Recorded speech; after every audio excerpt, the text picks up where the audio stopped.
Welcome to Weight Loss and Wellness for Real, the podcast where people like you get the practical solutions and support you need to permanently lose the physical and mental weight so you can feel better and live the life you want in the body and mind you want. If you're looking to overcome your stress eating, overeating, binging behaviors, and move to a place of freedom with food and your body, you're in the right place. I wanted to add one quick thing before we get started. I'm listening to some of the financial struggles out there, and I get it. So if you are a podcast listener, I am offering 20% off working with me to help end your binge eating, overeating, your emotional eating, and get you into the body you want to be in, to lose the weight for good.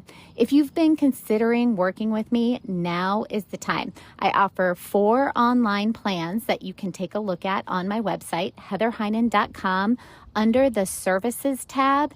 And then under that, it would be the choose a plan for weight loss and health coaching. That's where it lists all the plans that I offer. There's 4 of them, all with different components and all for different values. And for example, plan 1 is contact weekly via email for weekly check-ins, accountability, and you get a new plan every week to help you follow each week and access to me throughout the week. And much more that goes along with that plan that you can read about on the website. But typically this plan is $219 per month. But as a podcast listener and 20% off, your cost is $176 per month. It's a really big savings. I've never done it before, but I don't think we've ever been in a economy like this before. So I offer other plans that are even less in money and will also reflect that 20% discount if you are a podcast listener. I also have lowered my one-on-one phone coaching sessions to $85 for a 50 to 55 minute session. And I am now offering a 25 to 30 minute session, which I've never offered before, for $50. I'm hoping that by trying to meet you all where you are at, where many of us are at in this new economy, that you can still get the help you know can help you get you going again, keep you accountable, and get you the results for life that you have been struggling for so long. I know the struggle with binge eating, emotional eating, overeating, as well as that yo-yo dieting cycle and the shame of losing and then gaining over and over, not to mention the exhaustion behind all that. And I really can help you change this and create that food freedom life and get you into the body you want to be in and make it sustainable. This offer will go on for the next month or so. We are right now in July. So I'm thinking the next month, maybe into August. I'm not sure yet. So if you've been wanting to get some coaching and help to lose the weight for good, get in touch now. You can email me at info@heatherheinen.com. Remember, Heinen is spelled Heynen. And in that email, let me know that you're a podcast listener in order to receive the discount. Good morning, everybody. I hope you are all doing great. Also hoping that maybe you have implemented 1 or 2 small behavior or thought changes into your life this past week. Hopefully by now you're maybe feeling some of that momentum and more willingness to keep it going. Also hope that you are praising yourself often and congratulating yourself in these small changes that you are making. So today we are going to talk about why do we keep doing the things we don't want to do. So I am hoping you are going to learn from this why you often continue to get stuck in patterns of behavior and thoughts that you really don't want to do or you don't want to think. So an example would be, wanting to drop weight, but continuing to overeat, even though you really don't want to.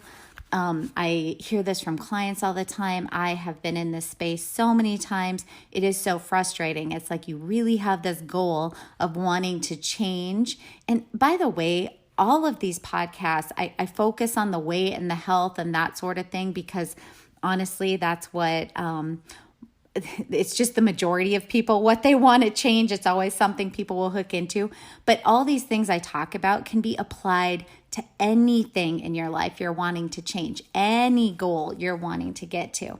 So anyway, back to the eating part though, as the example, you have this goal of losing weight. You really want to get healthy. Maybe even have a medical condition where you need to change eating behaviors to get better. You really, really, really want that, truly, deep down in your soul, in your heart, and yet you cannot get yourself to change those overeating, over drinking behaviors, the unhealthy eating behaviors, and it is so frustrating. And then we kind of get in this hole of going deeper and deeper because there's shame around not being able to change when we really want to. So what I'm hoping to do in this podcast is just give you some language to begin to understand why this happens. And I'm also going to talk to you about very specific ways on how you can begin to change it. So we're going to start out back in childhood here. So our childhoods, they really do create our patterns of thoughts, our patterns of feelings, and our patterns of behavior. And I'm not going to go into detail how this happens, I shouldn't say that. I'm not going to go into detail or examples of how this happens. I've talked about some of this in my past episodes, but when we are children, that is really the time our brain is sort of setting up those habits of thoughts, behaviors, feelings that we get into due to the interaction with our world, our caregivers, schoolmates, peers, or any situations that kind of even trauma events that happen within our childhood. So we really are set up for those patterns. But the beautiful part about the brain and the mind is that we really can unwind these things. Usually by the time we're teenagers, a lot of this work can be done, as well as for sure when we're adults. If this is something that you really put an intention on of wanting to change, there are ways to unwind all this. So things to think about first. What role were you in as a child? What dynamics did you get into within regards to communication? What were the dynamics of communication that were taught to you? What did you witness in body language of others that you were around often? What messages were you told over and over, whether overt or covert, verbally or non-verbally? These early patterns then become repeated over time. And so an example would be if you were the mediator at home when you were a child. This happens a lot if there's a lot of conflict in a family. One child will typically become the mediator. You're the one who keeps the peace. Then what happens, you go to elementary school, most likely you're the one who keeps the peace there. You're the mediator between your friends, between peers. These patterns take place in our subconscious, and becoming aware of these patterns and bringing them into our consciousness is what then allows us the power to choose differently, to think differently, to feel differently, to behave differently. So again, really think about this. The patterns of behavior, of feelings, of thoughts take place in our subconscious. It means we're really not aware they're happening. So becoming aware of these patterns, we have to bring them into our consciousness. And when they're in our consciousness, that is what allows us the power to choose differently. Okay, so that's what we're going to be really covering today. So why do we keep doing the things we don't want to do? It has to do with your brain and, like I just talked about, the subconscious patterns of behavior, thoughts, and feelings that run on automatic pilot in our unconscious. So first up, to get conscious of our patterns happening on this, this automatic pilot in our unconscious brains, one way to do it is to get into the present moment. And one of the quickest ways I've found for clients and myself to start to train yourself to get into the present moment more often is to use a technique called the 5 senses. By the way, I'm going to talk about this a little bit more coming up, but if you have suffered any trauma to your body. So that would be things like rape or physically been hurt, within an accident or by someone else. So any sort of body trauma, going into the five senses right now could really re-trigger that. So what you want to do, if that has occurred, you really want to get with a trained therapist to help you get into a space to start to feel safe in your body again. And there is a way to do it. There's a whole process of doing that, but just a little forewarning there. So the more conscious we get, the more awareness we have, the more understanding we have. And then this is the power, the understanding, the awareness, that's the power that then gives us some space to make a different choice. It basically gives us the power of decision making. So we're going to talk about that five senses. What you want to do there is just list, I've talked about this in previous episodes, but list, you're sitting, list the five, or standing, whatever, but list the five senses in your brain. And each time you're thinking about one of the senses, really go into that space. So, you can start with touch. So you want to think about, how are things feeling on my body? What are the sensations going on? Am I feeling hot, cold, tense, relaxed, that sort of thing? Then you can go to the visual, the eyes. What am I looking at? I see a blue wall. I see a door. I can look outside and see the green trees. It's really just observing and describing. So you go through all your five senses, observing and describing of what is happening exactly in that moment. And when you complete that task, you have just spent a good minute directly in the present moment. So the five senses technique can be a real quick and easy way to help you practice being in the moment. You observe and you describe. That's being in the present moment. Okay, so remember that the brain is always looking for safety and familiarity. Like it really likes things that are familiar. So familiarity is safety to the brain. If you have done something for a long period of time, like a thought pattern, a behavior pattern, a feeling pattern, if you've done that for a long period of time, you kind of have those ruts or those grooves woven into brain patterns, your neuromodulator patterns of how they fire and how they hook together. And when you try to step out of them, so when you try to change your behavior, the brain sees it as very unfamiliar. And that is then the uncomfortable feeling, the uncomfortable signal that comes from the brain because it's trying hard to shut that down because it wants to go back to the familiar because it doesn't take as much energy. I mean, the brain actually is obviously very intelligent, right? So it really wants to protect you from that uncomfortable feeling. No, let's just go back to the familiar because that's easy. That doesn't take as much energy. And so this is how those brain patterns set up in childhood run and automatically run in the unconscious. We really need to bring them into the conscious, into the light, in order to begin to change them. And Carl Jung, he's my favorite, calls this getting to know your shadow. That shadow side of you, that unconscious part of you, that very, habit running part of you is the part that thinks or does the things you are not even aware of until you make an effort to shine attention or light on it. The brain always wants things to be easy and familiar. Familiar is all those unconscious patterns you've been running since childhood. Think of all the years those patterns have been running. That's what makes it so familiar. So this is why changing, even when you really want to, typically goes back to old familiar patterns. These patterns can be relationship patterns. So an example here would be always choosing the same type of guy or girl who always ends up rejecting you in the end. Or it could be eating and drinking patterns, using food or drink to soothe emotions. It could be emotional patterns. You're always angry That's what always comes out, even if you're truly feeling a different emotion. So, you might feel sad or disappointed or rejected, but it always comes out in anger. That's an emotional pattern.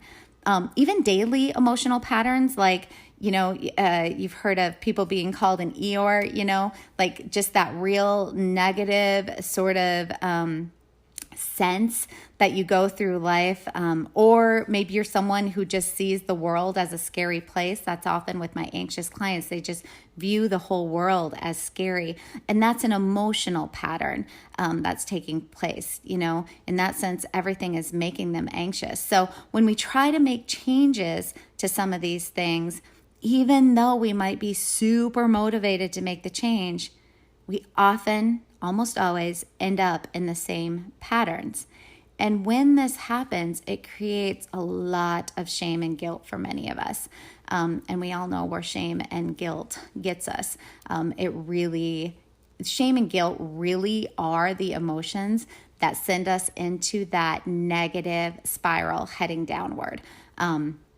So it's really important to understand some of this so that that shame and guilt cycle does not get even started.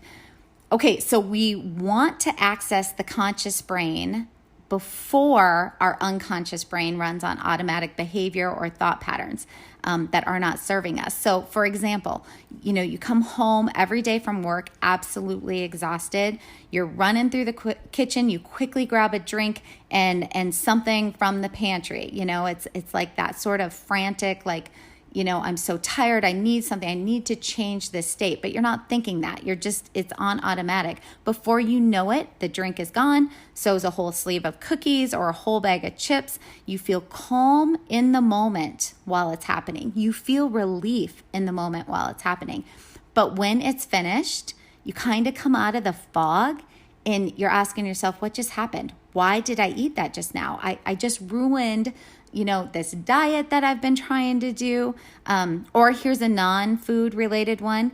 You're exhausted. You finally get home from your day. Your child is whining for something and you verbally lose your temper on him. And after it happens, you're very remorseful, wish you had handled the situation differently. In all those moments, you are reacting from an automatic pattern of thought, emotion, behavior. So if in these moments you have trained yourself previously to have more access to your conscious brain, then you get to behave differently. So access to the conscious brain gives you a chance to make a different choice or decision in that moment of, in our example, exhaustion.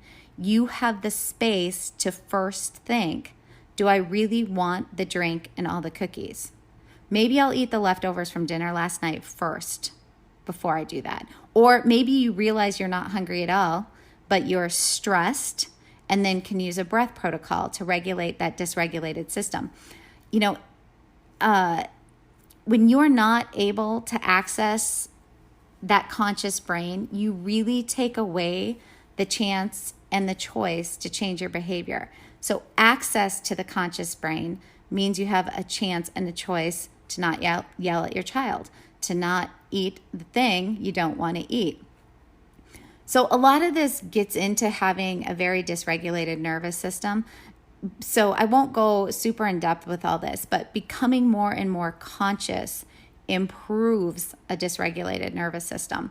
And this, let's talk about trauma here just for a minute. I mentioned it in the beginning, but let me just say this again. For trauma sufferers, this part really needs to go slow because you do need to have a safe space in your body first before going here. And for many people who have experienced trauma to the body, this work of being present in their body, of accessing that consciousness, of accessing that consciousness through being present in the body, of feeling body sensations on purpose in order to practice being conscious, it can actually re-traumatize a person. So if you've had some trauma, this would be where, like I said before, you want to work with a trained therapist to get to the space, that safe space,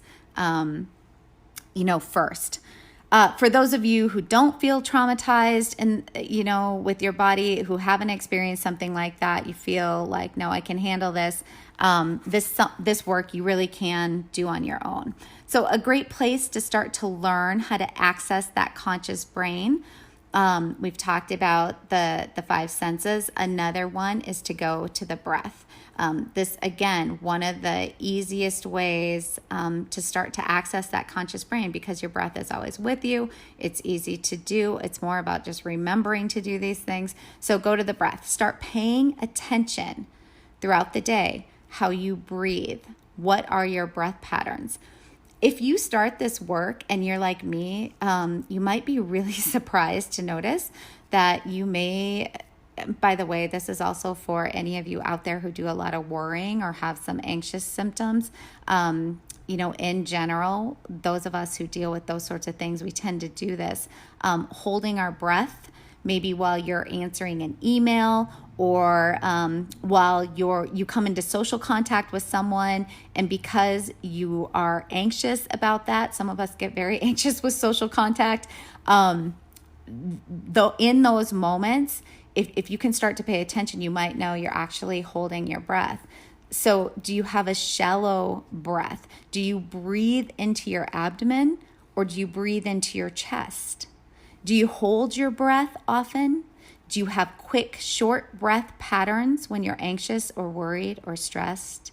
When you hold your breath or you breathe shallowly, which means you're not breathing very much at all over a long period of time, you actually lock yourself into that fight or flight, that sympathetic nervous system. And this is where our, dysregulated nervous system comes from, which means you're going to create even more anxiety. Now, we do sometimes want to be in fight or flight in that sympathetic nervous system. It serves us. There's a purpose for it. But it's supposed to happen when we're in a really true emergency, something that really, truly calls for that adrenaline to start pumping, all those things. Unfortunately, for most of us in society today, we're constantly or very often in that fight or flight or sympathetic nervous system. So there are breathing protocols that can really help lessen stress instead of bringing on more anxiety. And getting conscious and aware of these and practicing these things is the key to lessening that anxious response, which also often can lead to depressive symptoms as well.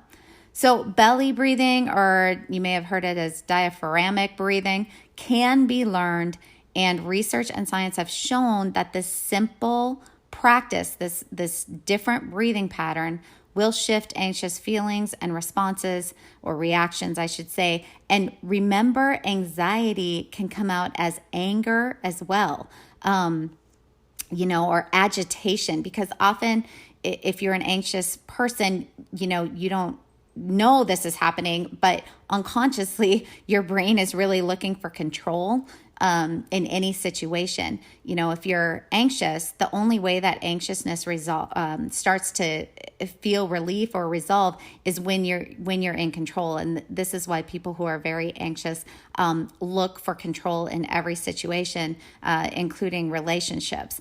And, because if they're in control, they feel okay in that moment. The anxiety comes back, but, it's looking for control in every situation. So often, with our kids, but this can be adults too, if they're a highly anxious person, often, that anxiety comes out as anger or frustration, because they're trying to find control. And if they can't get it, that's really, really hard. It ups the anxiety. So, I guess I'm just a little caveat here, but if you have issues with anger, agitation, it would be something to pay attention to.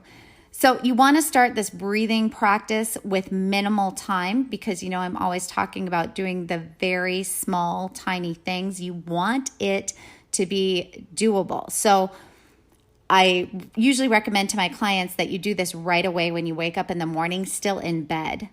So while you're still in bed, you wake up, maybe you put a note on your nightstand to remind you to do this, because this is more about remembering to do it than actually doing it. But taking 5 deep belly breaths, so inhaling through the nose into the belly for a count of 2 or 3, and then exhaling through the nose as the belly softens for double the count. So if you inhaled through the nose for a count of 2, you're going to exhale through the nose for a count of 4. If you inhaled for a count of 3, you're going to exhale for a count of 6, and so on. Just 5 of them. This literally probably takes under 30 seconds. So this is sort of, I would call it a foundational piece, this practice. It really becomes easier, or, you really actually will find you become more willing to put more attention to your breath throughout the day. And utilizing this breath protocol when you're in stress or fight or flight, you're going to start to recognize this more often. You're going to be more conscious. And then once you get conscious of what's going on, you can use your breath in that moment to relax in that space. And this is what helps us respond to a stressful situation versus react to a stressful situation. So again, this is what gives us that space to respond versus react. It means, though, practicing breath work every day. And you guys, there's other ways to do this too, but the breath is such an easy access point to go to. Realize too, 3 to 5 breaths every morning, on purpose practice in the present moment is much better than taking 1 day a week to do an hour breath training, or do an hour yoga, breathing protocol. So if you're just getting started, you really want to, again, build those small habits first, because when you complete something that you will actually do, if you can make that commitment to do those 3 to 5 breaths as you lay in bed, you want to do it every day. It's like keeping a promise to yourself. And when you keep promises to yourself, then you build integrity with yourself. You build trust with yourself. And this is what allows you to take on, to be motivated, although I don't like that word, but to at least be willing and committed to take on even more new behaviors in the future.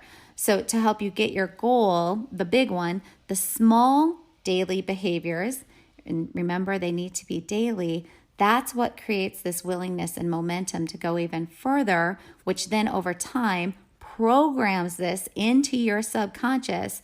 So now guess what? It's just a habit, right? You don't have to think about it anymore. You just do it. It does not take as much energy or remembering as when you first started doing it. But that's the point. That's why any new behavior you start, you have to make it doable. It has to be doable. It has to be small. So those 3 to 5 breaths while laying in bed still in the morning, for most of my clients is very doable, and they can commit to that. And when they do that every day, they do see that progress start building to where they find they are paying more attention to their breath throughout the day. It's kind of like magic.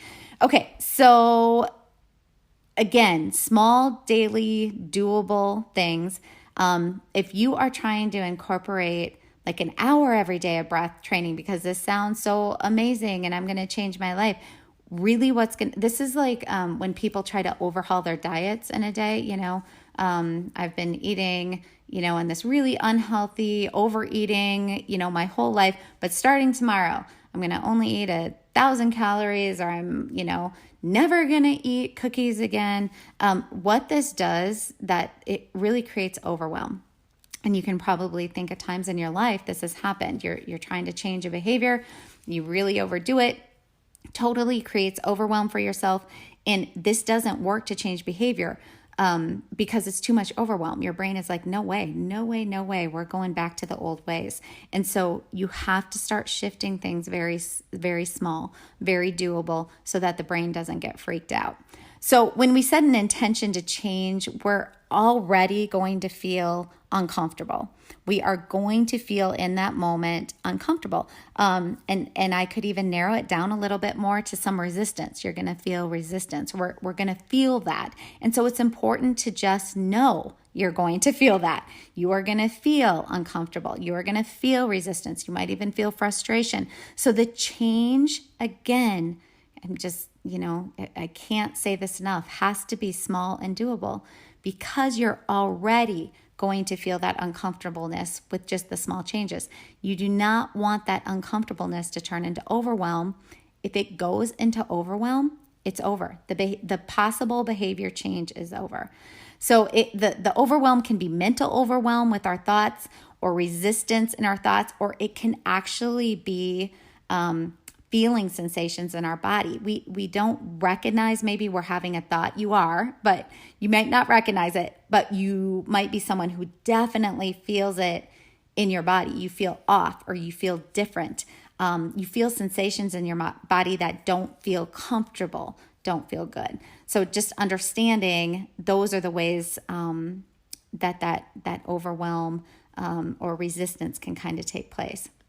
Okay, so this is the beginning steps to training yourself to become more conscious, to be able to access that conscious brain more quickly through everyday life. These are ways to really train your brain to go into that conscious place more often, to get those habit patterns of thoughts, behaviors, feelings.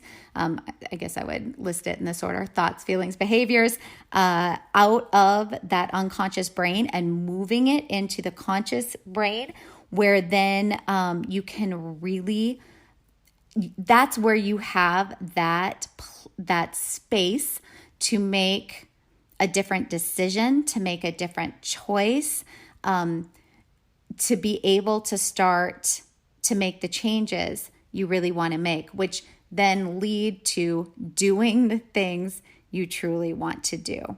Okay, so I'm going to wrap it up there, but just one more thing before I going into our childhood and recognizing and being aware of our thinking, feeling, behavior patterns from childhood, and then, really learning and practicing things to get conscious or get more into our conscious brain, we can then really start to use a technique called reframing. And reframing is a technique used to re-narrate a lot of what goes on in our life, how we see the world, our childhood. And a lot of people get confused with this technique. They hear it and they think it means, like re-narrating, reframing, like you're going to make up a story about something that didn't happen. Reframe it. That's not how it works. Reframing is a technique or a tool used in therapy, but can be used by anyone to really help you create a different pattern of mindset, right? It's helping you look at your past and re-narrate what occurred in order to make your thoughts, feelings, behaviors more useful to you now and what you want in life. It's not about changing the past or making up some different story, but it is about reframing or re-narrating what has gone on in order to get you to a place now that you want to be. So that's just something that I am going to be talking about probably in the next episode, but definitely within the next few episodes. I'm not sure when that one's coming out. But anyway, stay tuned for that, because it's just another great tool to help with some of this. So I hope what you will take from this, or I hope what you will do, is practice the 5 senses of getting more into the present moment on a daily basis, and or practice the breathing protocol I talked about when you wake up in the morning in order to start to get more comfortable. Your brain gets more comfortable being in the present moment more often, which means accessing that conscious brain more often, and then being able to take in all the benefits in life with being able to change your behavior when you're accessing that conscious brain. really teaching yourself and learning how to actually do the things you want to do. Thanks so much for listening today. If you keep listening, you're going to get information on my website and everything that I offer there, and including online coaching, phone coaching, in-office coaching and therapy. Also, you can go over to my social media for more free resources. I'm at Heinen Counseling and Coaching. Heinen is spelled Heynen. I also have a recipes only page on Instagram, Peak Protein Recipes, PEAK Protein Recipes on Instagram. Really all that is just a list of high protein recipes. Those of you who know me, I definitely am a believer in getting in more protein. So anyway, those are just some of the free things. You can also feel free to DM me there. That's probably, if you're not going to go through my website and my email, Instagram's probably the best way to get in touch with me. Okay, have a great week.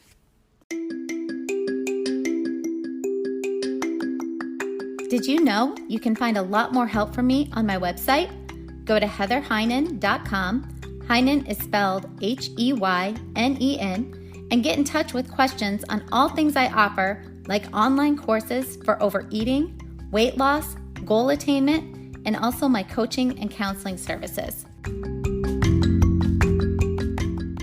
Just a reminder that this podcast represents my own opinions. The content here should not be taken as medical advice. The content here is for educational and informational purposes only. Please consult your doctor or healthcare professional for any individual medical questions you may have.